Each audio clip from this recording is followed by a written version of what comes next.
Welcome sa Panlasang Pinoy. Ako po si Vanjo Merano. Ngayon ay magluluto tayo ng pork menudo.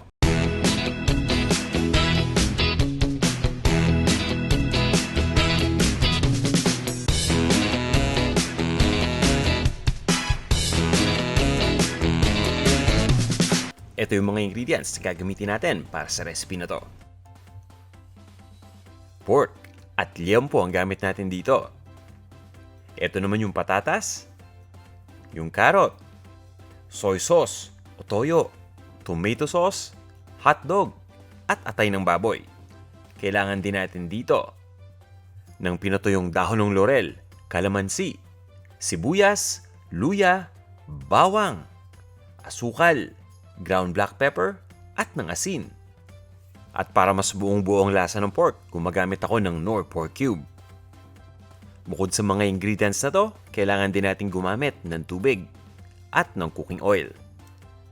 Ito naman yung kumpletong listahan ng mga ingredients kasamang sukat ng bawat isa.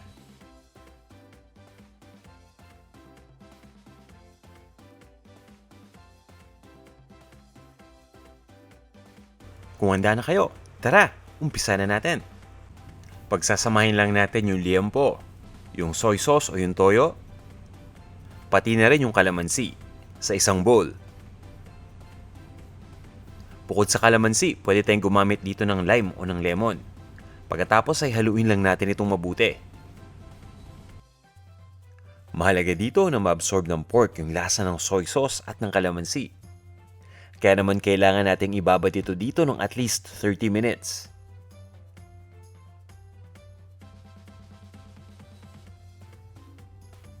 Habang binababad natin yung pork, igisa muna natin yung atay sa luya.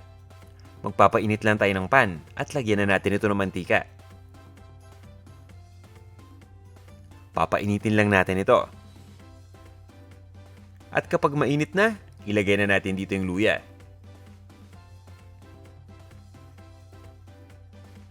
Ginigisa ko sa luya yung atay ng baboy nang sa ganun ay mabawasan yung lansa nito. Konting luya lang yung kailangan natin kaya hindi ito makakaapekto sa overall na lasa ng ating dish. Ngayon ilagay na natin dito yung atay ng baboy. Itong atay hiniwa ko lang into cubes.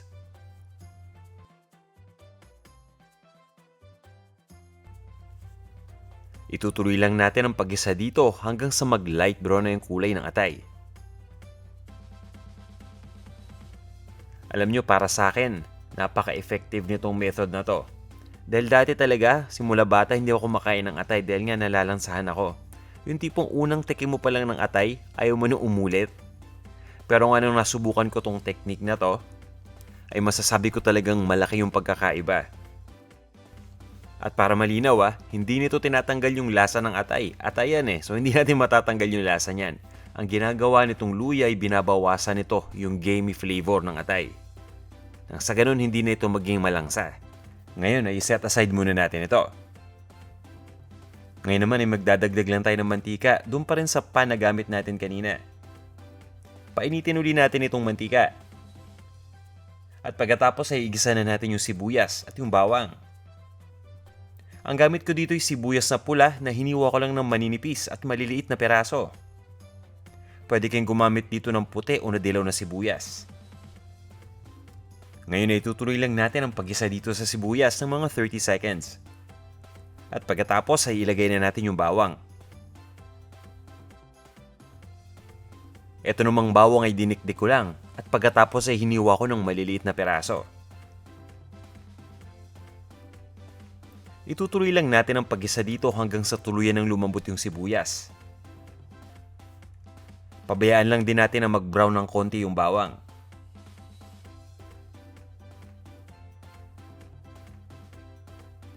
Ngayon naman ilagay na natin dito yung pork.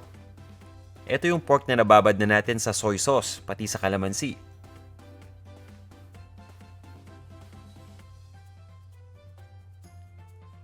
Unahin lang natin yung karne ng baboy dito Yung marinade nito pabayaan lang muna natin sa bowl. Mas mabilis kasi natin na maipabrown itong pork nang wala pa masyadong liquid. Itutuloy lang natin ang pag-isa dito hanggang sa mag-light brown na yung kulay ng outer part ng pork. Kadalasan mga 2 hanggang 3 minuto ang kakailanganin natin.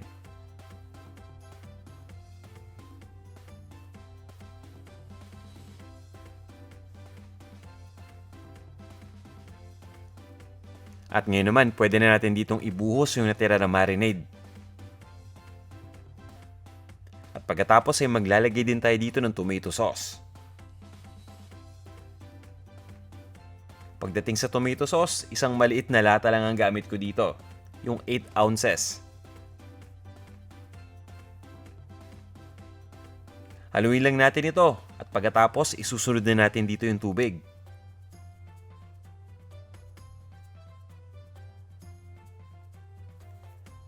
Naglalagay ako ng tubig dito dahil kailangan pa nating palambutin itong baboy sa pamamagitan ng pagpapakulo. Haluin lang natin at pagkatapos ipabayaan lang natin kumulo yung liquid. At kung kumulo na, ilagay na natin itong ating Knorr pork cube. Palagi akong gumagamit nito tuwing nagluluto ko ng pork menudo dahil talaga namang nagiging buong buo ang lasa ng pork.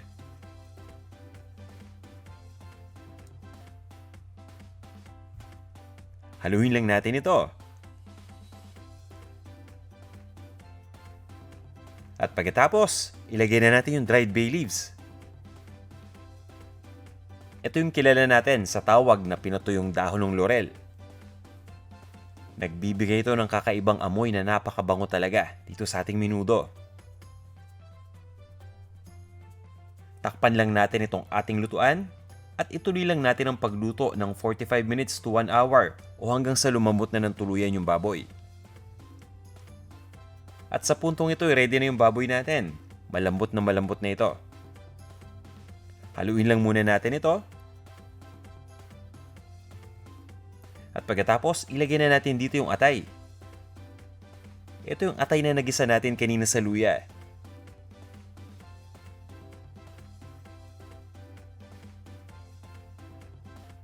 Nagbibigay itong atay ng extra na lasa dito sa menudo na nagpapasarap lalo sa dish.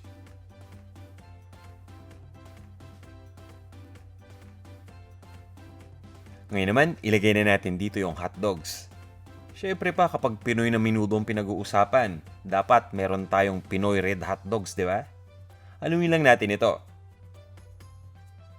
At pagkatapos, ilagay na natin dito yung mga gulay.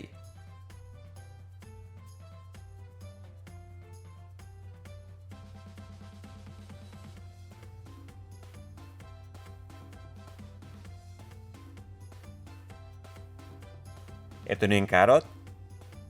Hiniwa lang natin ito into cubes. At ito naman yung patatas. Ganun din yung ginawa natin.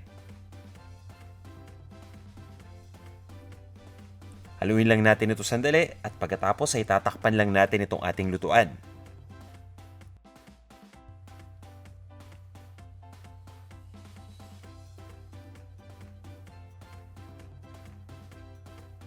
Itutuloy lang natin ang pagluto dito in medium heat ng 8 to 10 minutes. Sa puntong ito, ready na itong ating menudo. Titimplahan na lang natin ito. Maglalagay lang tayo dito ng asukal, ng asin, at ng ground black pepper.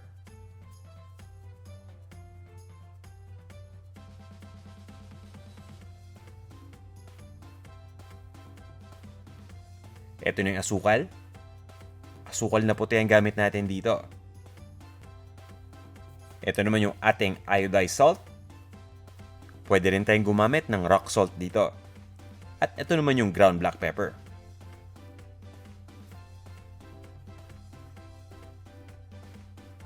Haluin lang natin ito.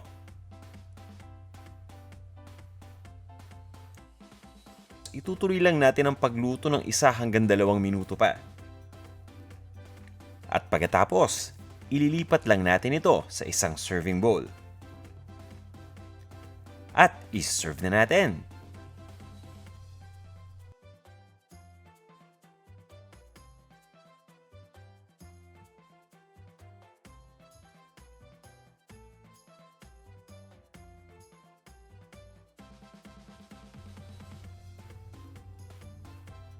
Ito na ang ating pork menudo.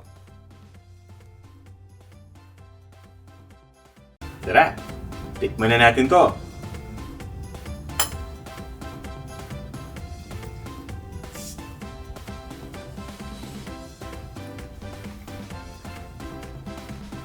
Sarap. Napakalambot ng baboy. Sarap ng sauce. Tamang-tama lang yung pagkakatimpla natin. Maraming salamat sa pagnood ng video na to. Sana'y may natutunan na naman kayong bago. Kung nagustuhan nyo to, sana'y huwag nyo kalimutang i-like itong ating video. At kung hindi pa kayo nagsasubscribe, nandito lang yung subscribe button sa ibaba ng video. Maraming salamat ulit. Hanggang sa muli.